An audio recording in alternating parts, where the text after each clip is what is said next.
Hi there, this is Jörgen Holmberg, University of Gävle. I'm going to talk about phonology in the digital age, or how to learn and teach phonology in the digital age. I've been asked to teach a 2-credit course on the English A course here at the University of Gävle. This is the course book. It's hard to find nowadays, though. It's getting a bit old and outdated. If you have a look here, the back of it, you can kind of get an idea of that this is a book that doesn't feel as modern as it maybe should.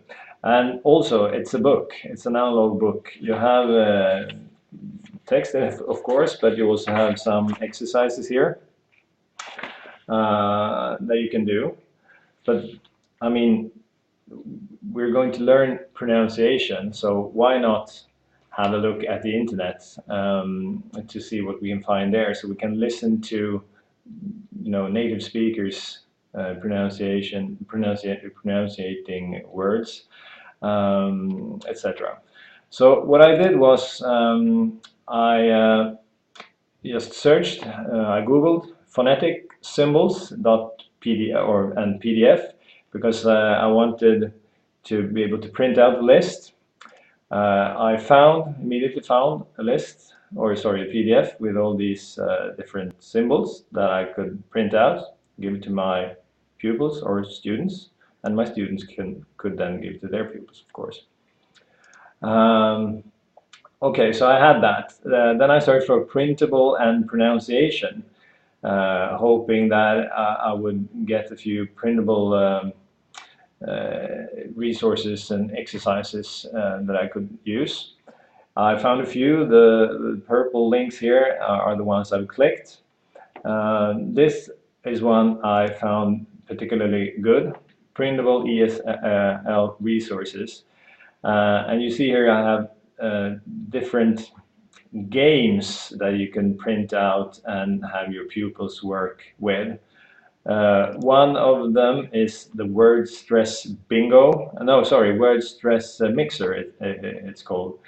And what you do is you print it out, you cut out these one word on each little note, and then you get your pupils, or in this case students, then I thought I would try it out on them.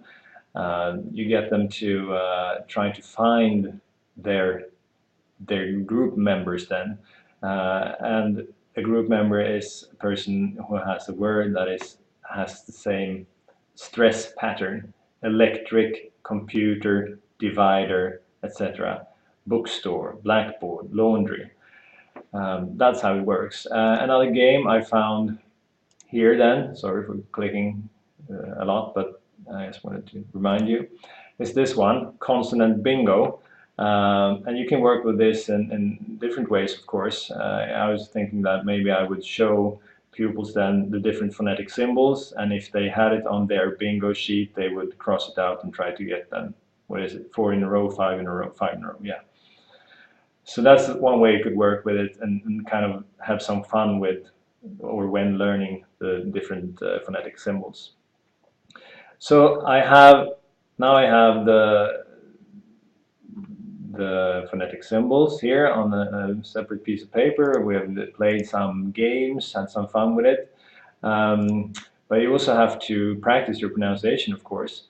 So what I did was I searched for, I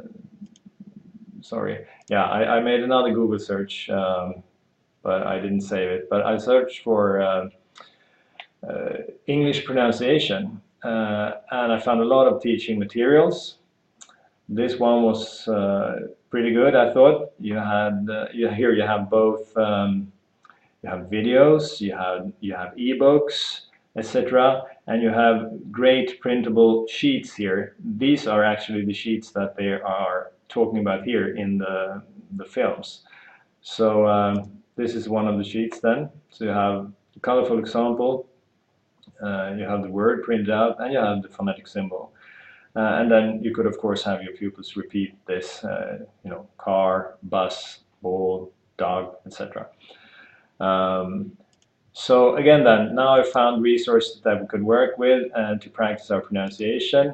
Yeah, here's another certain pronunciation exercise. Then I found this one, and here you have a bunch of different exercises where you could practice your pronunciation. So if you have problems with a specific sound, you can try to find that sound. Here, for example, there's ship and you have chip, which is kind of hard for us to master. And then if we just click it, we come here and we can actually do the exercise. It contains sounds. Chicken chimichanga tastes more scrumptious with cheddar cheese. I don't know. Sushi is cold rice with vinegar, fashioned into different shapes and garnished especially with raw fish or shellfish. Yeah, I don't know if you can hear it, but we have a native speaker talking here, and then we also get to practice these words. Then we get to identify which sound is used when and how do you say it, etc. Artichoke. So that was also an excellent exercise where you could practice yourself as well. What else did I find? Yeah, I actually searched for sounds of English. I guess I was inspired by this book then.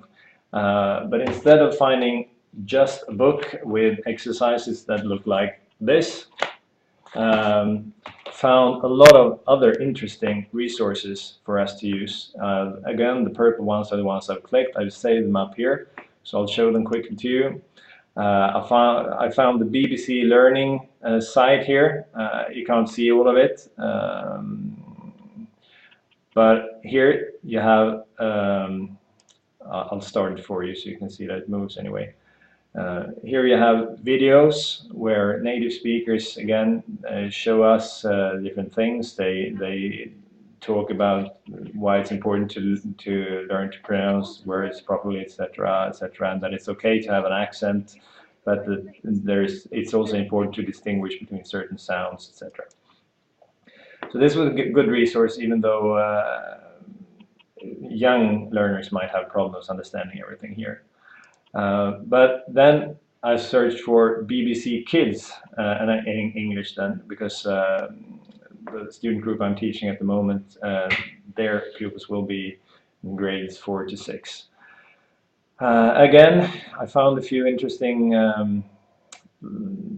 links or resources here, and I've been doing this for quite a while, so I can identify pretty quickly, I think, what might be interesting or not. You see here BBC, you also have a British Council, so these are obviously resources that are, well, they can be good, but they are at least serious resources, so to speak. And if you have a look at the one from the British Council, it looks like this, colorful, etc. Wants to attract young learners to try to develop the language. And you see here, you have different kids, you can listen and watch, cute little stories, etc., etc. You also have a special a link here for parents where you can have a look, and you see here that you have a different site for English teachers and one site for where the pupils could start and learn English. Great resources, won't go into too much now, but it's a great resource. If we have a look at the BBC links here, this is one of them, bite size. And since I was going to teach phonology, like we talked about, I wanted again to try to find some, well, exercises. So I clicked here, BBC Teachers, and found a nice web page here with a lot of different topics, worksheets, activities, etc. And here, yeah, again, you can't see the whole thing here, but here it says you can only see sounds, but it says long vowel sounds. Okay, so that might be something. I clicked that, and then I found this. Sorry, I'll have to move it for you so you can have a look at it. Yeah, this is the resource then. And here kids could try to play these different games then. It's a game, you have the sandcastle quiz, you have write a postcard, etc., etc. If we just have a quick look here. Here you can actually practice if you can identify and hear when a long vowel sound is used, or which vowel sound is used or should be used then. Hello, I've got a really funny quiz for you. Are you ready to play? First, pick a vowel phoneme. Yeah, again, I don't know how much of this you can hear. Of course, the clam speaks here. And you can pick the phoneme that you want to practice. So if we take this one then, for example. Correct spelling to fill in the gaps in the word. Yeah. House. House would be that one, right? And then you start building your sandcastle. Now he said how, so I'll choose that one. Scout. If I then would make a mistake, have another go. Yeah, that would happen. So it's, you know, you get another chance. You will get your sandcastle in order here. All right. So these are a few of the resources that I found just spending like half an hour looking around, searching for resources with sounds, video, and they even gave you an ability to test your own pronunciation, listen to it, etc. I didn't show you that one, but there are resources like this and that as well. And I found a few good printable resources that I could use in class. So, all right, that was just, I thought I would kind of give you an idea of how easy it is to find good resources on the internet today.